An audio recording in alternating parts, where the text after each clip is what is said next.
Fosi Audio has a new preamplifier, the P4, that checks a lot of boxes. Along with sounding great and being extremely affordable, it can also do this. I am a simple man. Sold.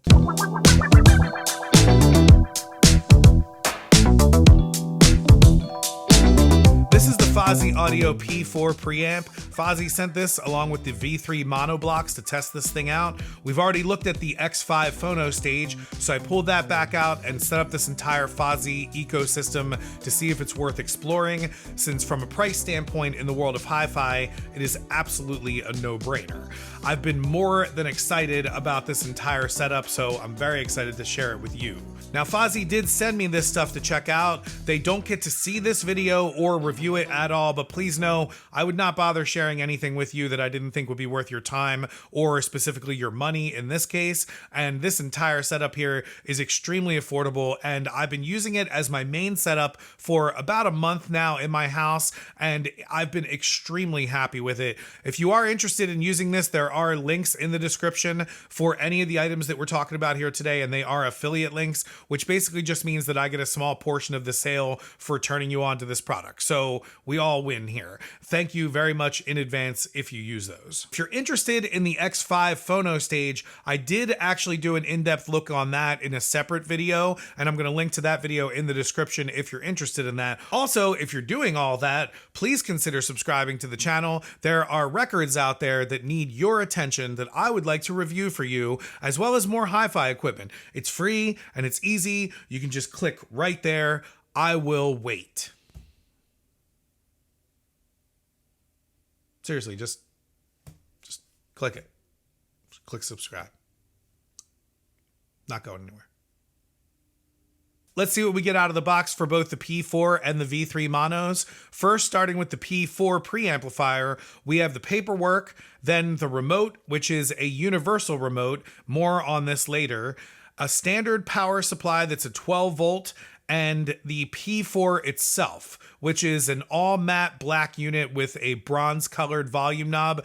This is an all aluminum chassis and is built almost identical to all of the other newer units in Fosi's audio line. It has rubber feet on the bottom, and here is the back of the unit, and we'll get more into all these connections in a minute. Next, we have the V3 mono blocks. I'm going to just show one of these since they are identical. Again, very minimalist design, and we have the quick start guide followed by the main V3 mono. These have hard switches on the front for your XLR or RCA connections, as well as your power options. I really like these hard switches. The chassis is vented and built identical to the P4, and here's the back side of the unit. Very excited to have balanced XLR inputs, and here is the massive power supply that these come with. With this setup, they sent me 2 of these, but you can get this as a split power supply for both units. However, that might be a drawback in the setup, and it might be better to have 2 separate power supplies. In this setup, the P4 preamplifier is responsible for a couple of different things. One of them is to be able to switch between your sources, as well as control the volume. And this is probably one of my favorite things about the P4 is its motorized analog potentiometer or volume knob that can be controlled using the included remote, which is very awesome that they have. And it's very smooth and it works every time, and I absolutely love it. And I know that it might just be a cosmetic thing or something like that, but I will say it actually does add function to the unit, because the volume knob itself is actually notched a little bit, and so when you're sitting across the room and you're turning the amp up and down, you can actually see exactly how much you're turning it up or down. Also, you can tell exactly where it was the last time you used it because of the notch. One of the main things that a preamplifier does in your setup is control the volume, so why not do it in a really cool way? Now let's talk a little bit about the controller. It can turn on and off the unit, as well as control the volume as we talked about. You can also hit the mode button to be able to control which source you're choosing, but it is a universal remote, and you do have to select the P4 unit to make sure that you're using it that way. I accidentally selected the other unit for it because I think this can control a couple other things in the Fosi audio line, and when I did that, I wasn't able to control this, and I thought for some reason either the automated volume knob broke or the controller broke, but that was absolutely not the case at all. The rest of the build quality of the P4 is really nice. It's the same form factor as all of their units, so they all stack up and set up with each other really nice, and it's accessible like all of these Fosi units, so you can replace the op amps in them, which one day I'm definitely going to do this because there's a really cool company out there called Sparkos Labs that makes these upgraded operational amplifiers for these devices, which is basically the main controller that gives them their volume. And so the better the op amp, the better the sound out of these devices. Now, the entire time I've been reviewing these, I haven't replaced any op amps on any of these devices, so I've just been using them out of the box, and I think they already sound really, really good. However, I'm excited about the fact that these very affordable units can get a very affordable upgrade as well with those op amps and make them sound even better. The front of the unit is very minimalist. There's a power button that is also the mode selector for the sources, and there's an LED that comes up whenever you're on whatever specific source. The P4 does also have tone controls for treble or bass, and they are notched at 0 at the 12 o'clock position, so you can know exactly where 0 is and then properly dial it into your taste. The remote control does not control the tone controls. And then the last thing on the front of the unit is the IR sensor for the remote. This is not actually a power LED. I thought that it was at first, and I thought that maybe there was something wrong with the LED itself, but this does not light up when you have the unit turned on. Moving to the back of the unit, if you want to bypass those tone controls that we just talked about, you can actually do that using this hard switch, and then you don't have any tone controls, and you're getting a more pure analog sound. There's also a gain switch of 3, 6, and 9 dB, as well as a pre-out that can be used for a subwoofer hookup, which I use. There's a standard RCA output that will go to your power amplifier, and then 3 RCA inputs for 3 different sources, which is another reason that I was extremely excited to try out the P4 because it has 3 input sources. Now in this setup, the P4 is being powered by these V3 mono blocks. So we have a left and a right controlling your 2 speakers, and these are absolutely awesome. These are just straight power amps. So you need some type of preamplifier to control the volume on these, and the P4 pairs perfectly with them. These are Class D amplifiers, and you get 240 watts of rated power output, and these also have balanced XLR inputs. There's a hard toggle switch that we mentioned before to be able to make that selection from the RCA or the XLR inputs. And then you also have a hard switch over here for power options. And what's cool is you can set these to an auto power so that when you power on the P4, these also come on with it, so you don't have to go and power everything on together. With how minimal and discreet these are, and the fact that you can just turn them on and set them to their auto setting, you could also just hide them somewhere in your stereo setup and not even have them on your shelf unit, which makes them also very versatile as well. And as we talked about before, you can swap out the op amps that are in these power amps. And I didn't even realize this, but Fosi Audio is actually partnered with Burson, who also makes op amps, as well as Sparkos Labs, and you can get them directly on Fosi's website right when you're purchasing these items right from their website as well. So it's very cool, and they can tell you exactly which ones work with these units, because I know that some of them are a little bit taller and won't exactly fit into these power amps. I think the Burson ones are a little bit taller and they don't fit into these power amps unless you want to completely run them hot rod style and not have a chassis on them at all. But if you are interested in learning more about those op amp things, or if you want to see more about them, definitely let me know in the comments below, because I'd be interested in making a video about them and picking them up just to check them out for you guys. What's also really cool is that they sell these power amps in a variety of ways. You can get just one of them without a power supply for just $109, and they have all kinds of discounts, and Amazon's always putting them on sale as well. You could probably get them even cheaper at times. You can buy them in a pair with that dual split power supply. You can get them individually with the bigger power supplies.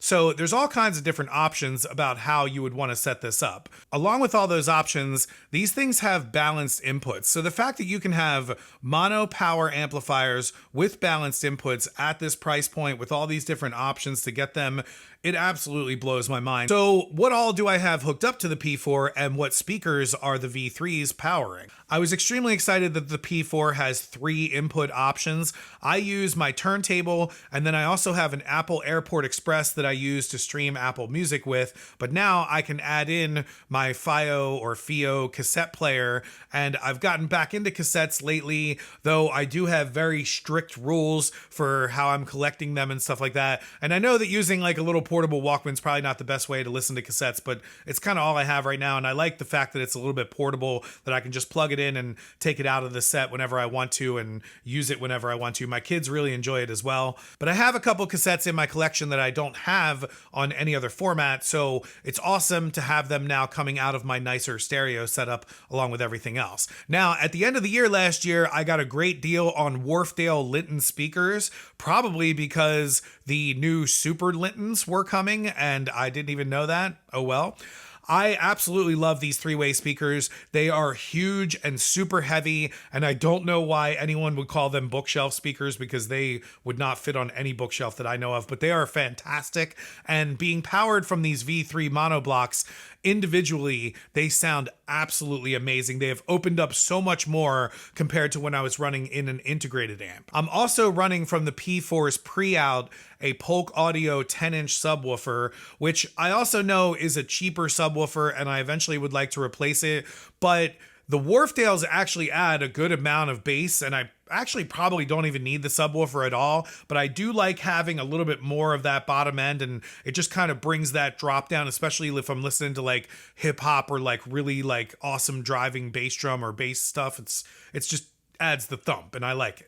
On my turntable, which is the Audio-Technica ATL-P7, I'm using an Audiophile 2M Black, and that is going through the X5 phono stage, and I wanted to try that out with this entire system since it only made sense. I mean, these things are basically made to go with each other, so I wanted to see how it sounded together, but I might actually end up going back to my iFi Zen phono since it has balanced connections and can go to a balanced headphone amp. So after getting this thing all set up, the first thing I listened to was a vinyl record, Alan Toussaint's Life, Love, and Faith, the Speaker's Corners cut, which is an amazing sounding record and is just an amazing record to begin with. I was blown away with how it sounded coming out of this system. Like, the drums, the separation of everything, the bass, how clean everything was, no distortion. Everything sounded so large and just separated. Didn't think that I would really like notice a huge difference, but there is a huge difference when you go and step up to individual channel mono blocks to power your speakers. And then I realized I hadn't even touched the tone controls. I was still bypassing the tone controls at that point. Usually I like to add a little bit more high end and maybe even some bass. So I turned the tone controls on, and I felt with vinyl, it was actually a little bit much. And so I preferred the sound with the tone controls completely off on the P4 when listening to vinyl. When I moved over to cassettes, I was listening to Beck Midnight Vultures. And I think when listening with cassettes, I needed to turn the tone controls on a little bit just to compensate for some of the high end, because cassettes kind of sound a little bit more muddier than vinyl. And then when I moved over to Apple Music and I was just streaming Apple Music stuff, I kept the tone controls on there, again, just because I like it to be a little bit more of a cleaner sound in that way. But going back to vinyl, I was much preferring it without the tone controls on the P4s. But I will admit that I am not a super technical person when it comes to hi-fi components, and I personally have not been exposed enough to individual components to be able to identify the characteristics of a specific preamp or how a preamp is sounding within the equation. I feel like in this setup here, the biggest thing that I'm hearing are these monoblock, the V3 monoblocks, and I feel like they are sounding amazing, pushing my Wharfdale Linton speakers. I feel like there's a lot more power within my stereo system now, and I feel like when I turn up the volume, I hear a lot more fidelity, and there's definitely not even anything close to like a clipping or a distortion or anything like that. Now, the one complaint that I have about the P4 preamplifier is that it doesn't have balanced XLR outputs to go with the balanced XLR inputs of the monoblocks. Now, apparently, Fosi is already making a Z-line preamplifier, and I guess their Z-line is their more higher end line stuff, so apparently that will have multiple sources as well as bypass tone controls, and then balanced output so that we can go to our balanced mono blocks, because I would really like to go balanced into these mono blocks and really open up the power of these mono blocks. I have seen some reviews on these that have said that the RCA inputs are just not as good as the balanced XLR inputs. And then also talking about the XLR output thing, it would be great if the new preamplifier also had some XLR inputs as well, because I would like to go balanced out of my phono stage, balanced into the preamplifier too. So if we could have all balanced stuff for the next preamplifier that you guys make, that would be fantastic. One thing I will say about the usability with these is you're supposed to be able to turn on the preamplifier and turn on everything at once. It obviously does not turn on the phono stage. I wish it did. That would be cool. But it does turn on the mono blocks, and you do hear a little click sound when they all come on together. However, the LED lights are supposed to turn red on the mono blocks when this goes into like its standby mode, and I've only noticed that ever happen once. The first time I ever hooked it up, I turned off the preamplifier and I waited a few minutes and I saw these go to red, and so I was like, okay, they're in their auto state now. And now I've never seen that since. However, I have heard a click sound after I've turned off the preamplifier, and it sounds like they've gone into their standby state. And then when I turn the amplifier back on, I hear a click sound again when these come on again. You'll also hear a click sound too if you move this knob from RCA or XLR. You'll hear a click sound within the unit itself. And so I'm guessing that that's normal and these things are all supposed to happen. I would imagine that what you're hearing in there is like a transistor or something like that clicking on or something to activate whatever channel it is that you're putting these things into. Another thing to really like about these is the form factor. Fosi Audio does also make like a little stand that you can put all of these things onto, but I just like the fact that everything is so small. I like the fact that you could stack them up on any different way that you want to. They're basically around the same size. The preamplifier is a little bit wider than the mono blocks, but I mean, I really enjoy the fact that these things are tiny. Currently in my life, I don't really have the space or the place for my audio system to have huge components with it. So the fact that these things are super small, you can stack them up, you can even hide these mono blocks in a completely different place if you wanted to. So why would you consider getting a separate component unit like this, and why is that even important? Basically what I've learned, because this is my first experience with a completely separate unit system like this, I've usually had integrated amplifiers that have a preamplifier and an amplifier built into one. I always have had separate phono stages because I do know that a phono stage and a cartridge really do talk well with each other, so it's best to have a separate unit. But as you go further up the chain with hi-fi and with your experience with hi-fi equipment, you basically come to find out that it's better to have more control, to have each individual component in the chain be a separate unit so that you can eliminate and change out each of those units to your liking, basically. When you have a separate power amplifier controlling each speaker on the right and left side, you have zero issues of crosstalk. So there's no way that the signal could possibly interfere with itself because you're coming from two completely separate units. So that's why most audiophiles or, super hi-fi junkies tend to go with all of these separate units. But the trick and the catch has always been the second you step up into separate power amplifiers, you're looking at like thousands of dollars for each one of them. And then you need cables for each one of them. You need separate power supplies for each one of them. All of that stuff, when you're getting into those higher end units, all costs a lot of money, and you have to buy it twice for your right channel and your left channel. And then same thing with your phono stage and with all of those different things. So this is opening up a rabbit hole, but at a very affordable price. And so I don't feel like, this entire unit that we're talking about here is less than $500. And if you wanted to swap out the op amps on this, you'd probably get up into the $500 to $700 range, but that's about it. And you're really maxing out your system here and having a really great experience. If somebody were to ask me what system they should get if they were just starting out and they didn't want to spend too much money, I would have a hard time not recommending this system. It is really good. I'm using this currently as my system. I've been collecting vinyl for 20 years. Now, again, I'm kind of a mid-fi guy and I've never really expanded my entire audio system like this before.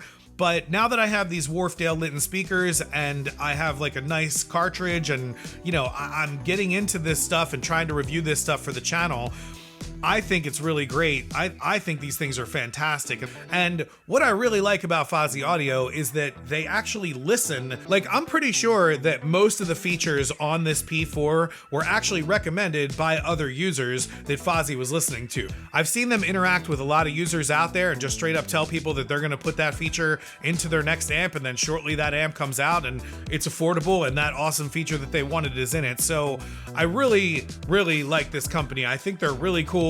They're making some really great stuff, and the fact that it's super affordable, you should definitely check them out as well. And it's why I really don't find it hard at all to recommend almost anything from Fosi Audio, because the stuff is so affordable, you really can't go wrong with trying it out.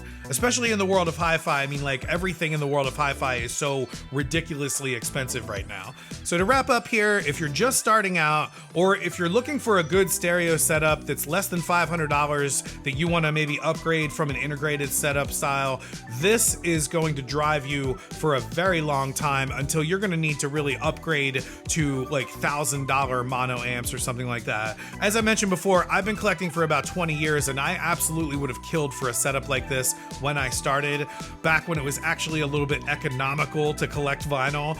There are links in the description to buy this stuff, so if you're interested in checking out any of these, they are, again, affiliate links. Many thanks if you use those in advance. If you like this video and you want to see others about really cool hi-fi products, click on one of these. I'm going to go listen to that Alan Toussaint record again on this Fosi hi-fi setup, and I will see you on the next one.